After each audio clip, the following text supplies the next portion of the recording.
लीजिए एक पात्र में जल, दूसरे में दूध है और तीसरे में मलिन कीचड़ रखा हुआ है। यदि इस जल को दूध में मिला दें तो ये जल दूध बन जाता है, और यदि इसी जल को हम मलिन कीचड़ में मिला दें तो ये जल कीचड़ बन जाएगा। ऐसी कोई युक्ति नहीं कि जल बिना घुले मिले दूध या कीचड़ में अपना अस्तित्व बनाए रखे या उनसे अलग रहे। और ठीक ऐसा ही मनुष्य के जीवन में भी होता है। यदि एक गुणहीन व्यक्ति गुणवानों की संगत में बैठे तो उसे लोग क्या समझेंगे? गुणवान, सम्मान का पात्र समझा जाएगा। और यदि एक गुणवान व्यक्ति गुणहीनों की संगत में जा बैठे तो उसे भी तिरस्कार मिलता है। इसलिए अपने जीवन में सदैव संगति सोच समझकर सावधानी से चुनिएगा। श्री कृष्ण कहते हैं, वो सब कुछ करो जो तुम्हें करना है, लेकिन लालच से नहीं, अहंकार से नहीं, वासना से नहीं, ईर्ष्या से नहीं, बल्कि प्रेम, करुणा और भक्ति के साथ। श्री कृष्ण कहते हैं, नरक के 3 द्वार हैं, काम, क्रोध और लोभ। जो व्यक्ति कामी प्रवृत्ति का होता है, जिसके मन में लोभ होता है और जो अत्यधिक क्रोधी स्वभाव का होता है, उसके लिए नरक के द्वार सदैव खुले होते हैं।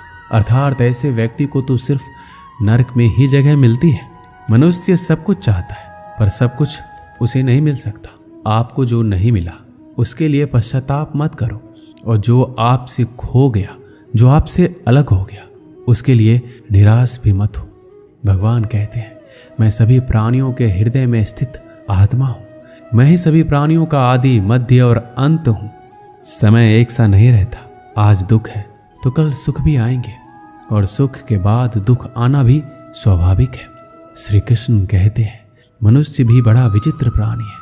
अपने से नीचे के स्तर के लोगों को हीन की दृष्टि से देखता है, उनका उपहास उड़ाता है, उनसे बार बार कहता है कि तुम्हारा कुछ नहीं हो सकता, तुम भविष्य में कुछ नहीं कर पाओगे।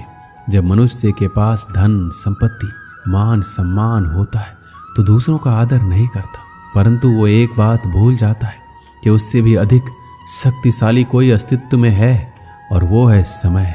समय अपना चक्र कब बदलेगा ये कोई नहीं जानता।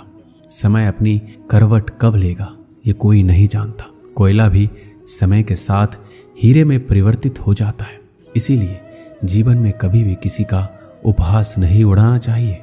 श्री कृष्ण कहते हैं, निस्वार्थ कर्म को अपने जीवन में अपनाइए। जो विधाता की लेख में होता है उसी का फल हमें मिलता है। विधि के विधान को स्वयं ईश्वर भी नहीं टाल सकते। जिस व्यक्ति के पास आपके लिए मान, सम्मान और कद्र ना हो, उनके साथ रहना व्यर्थ है। वो सदैव आपके लिए शत्रुता का भाव रखते हैं। ऐसे व्यक्तियों के साथ रहने से उत्तम है आप अकेले रहें। इस जीवन में अधिक सरल होना भी अनुचित है। जो सरल और सीधे स्वभाव का होता है, लोग उसका अनायास फायदा उठाते रहते हैं। अच्छी किस्मत के लोग थोड़ा भी बुरा होने पर भगवान को कोसते हैं, और बुरी किस्मत के लोग थोड़ा भी अच्छा होने पर भगवान का स्मरण और धन्यवाद करते हैं। प्रभु अपने भक्तों की सदैव परीक्षा लेते रहते हैं। इस परीक्षा में भक्तों को अनेकों कष्टों का सामना करना पड़ता है।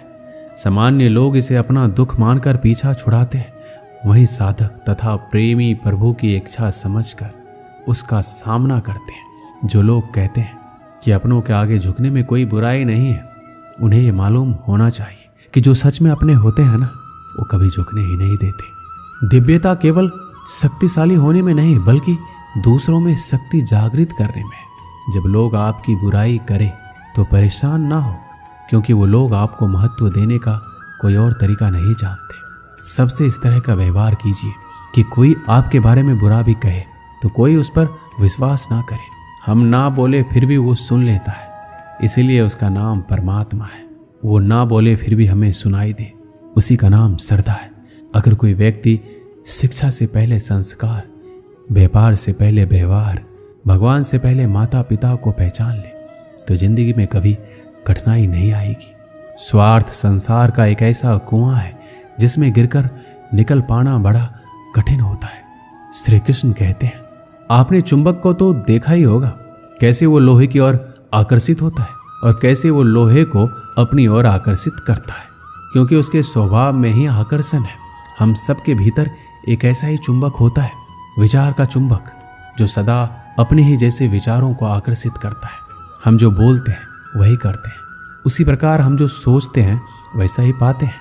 साधु ईश्वर का नाम जपता है तो उसे ईश्वर मिल जाता है। अर्थात फल हमारी सोच पर ही निर्भर करता है, इसलिए हमेशा सकारात्मक सोचिए। एक शहर में एक परिश्रमी, ईमानदार और सदाचारी लड़का रहता था। माता पिता, भाई बहन, मित्र, रिश्तेदार उससे बहुत प्यार करते थे।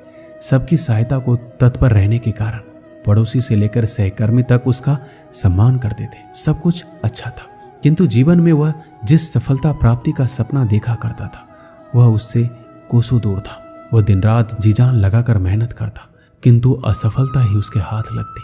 उसका पूरा जीवन ऐसे ही निकल गया और अंत में जीवन चक्र से निकलकर वह काल चक्र में समा गया। चूंकि उसने जीवन में सुकर्म किए थे, इसलिए उसे स्वर्ग की प्राप्ति हुई। देवदूत उसे लेकर स्वर्ग पहुंचे। स्वर्गलोक का अलौकिक सौंदर्य देखकर वह मंत्र मुग्ध हो गया और देवदूत से बोला, ये कौन सा स्थान है? देवदूत ने बोला, ये स्वर्गलोक है। तुम्हारे अच्छे कर्म के कारण तुम्हें स्वर्ग में स्थान प्राप्त हुआ है। अब से तुम यहीं रहोगे। ये सुनकर लड़का खुश हो गया। देवदूत ने उसे वह घर दिखाया जहां उसके रहने की व्यवस्था की गई थी। वह एक आलीशान घर था, इतना आलीशान घर कि उसने अपने जीवन में कभी नहीं देखा था। देवदूत उसे घर के भीतर ले गया और एक एक करके सारे कक्ष दिखाने लगा। सभी कक्ष बहुत सुंदर थे। अंत में वह उसे एक ऐसे कक्ष के पास लेकर गया जिसके सामने स्वप्न कक्ष लिखा हुआ था। जब वो उस कक्ष के अंदर पहुंचे तो लड़का यह देखकर दंग रह गया कि वहां बहुत सारी वस्तुओं के छोटे छोटे प्रतिरूप रखे हुए थे। ये वही वस्तुएं थे जिन्हें पाने के लिए उसने आजीवन मेहनत की थी, किंतु हासिल नहीं कर पाया था। आलीशान घर, कार, उच्चाधिकारी का पद और ऐसी बहुत सी चीजें जो उसके सपनों में ही रह गए थे। वह सोचने लगा कि इन चीजों को पाने के सपने मैंने धरती लोक में देखे थे, किंतु वहां तो मुझे ये मिले नहीं। अब यहाँ इनके छोटे प्रतिरूप इस तरह से क्यों रखे हुए हैं? वो अपनी जिज्ञासा पर नियंत्रण नहीं रख पाया और पूछ बैठा, ये सब यहाँ इस तरह, इसके पीछे का क्या कारण है? देवदूत ने उसे बताया, मनुष्य अपने जीवन में बहुत से सपने देखता है और उनको पूरा हो जाने की कामना करता है, किंतु कुछ ही सपनों के प्रति वह गंभीर होता है और उन्हें पूरा करने का प्रयास करता है। ईश्वर और ब्रह्मांड मनुष्य के हर सपने पूरा करने की तैयारी करते हैं, लेकिन कई बार असफलता प्राप्ति से हताश होकर और कई बार दृढ़ निश्चय की कमी के कारण मनुष्य उस क्षण प्रयास करना छोड़ देता है जब उसके सपने पूरे होने वाले होते हैं। उसके वही अधूरे सपने यहाँ प्रतिरूप के रूप में रखे हुए हैं। तुम्हारे सपने भी यहाँ प्रतिरूप के रूप में रखे हैं। तुमने अंत समय तक हार ना मानी होती तो उसे अपने जीवन में प्राप्त कर चुके होते। लड़के को अपने जीवन काल में की गई गलती समझ आ गई, किंतु मृत्यु पश्चात अब कुछ नहीं कर सकता था। इस कहानी से हमें यही सीख मिलती है कि किसी भी कार्य को पूर्ण करने की दिशा में अगर आप आगे बढ़ रहे हैं तो उसे दृढ़ निश्चय के साथ कीजिए। चाहे कितनी भी मुश्किलें क्यों ना आए, चाहे कितनी बार भी असफलता का सामना क्यों ना करना पड़े, अपने सपने को पूरा करने की दिशा में तब तक प्रयास करते रहेंगे जब तक वो पूरे नहीं हो जाते। अन्यथा समय निकल जाने के बाद ये मलाल रह जाएगा कि काश मैंने थोड़ा प्रयास और किया होता। अपने सपनों को अधूरा मत रहने दीजिए। दृढ़ निश्चय और अथक प्रयास से उन्हें हकीकत में तब्दील करके ही दम लीजिए। श्री कृष्ण सदैव आपके साथ है।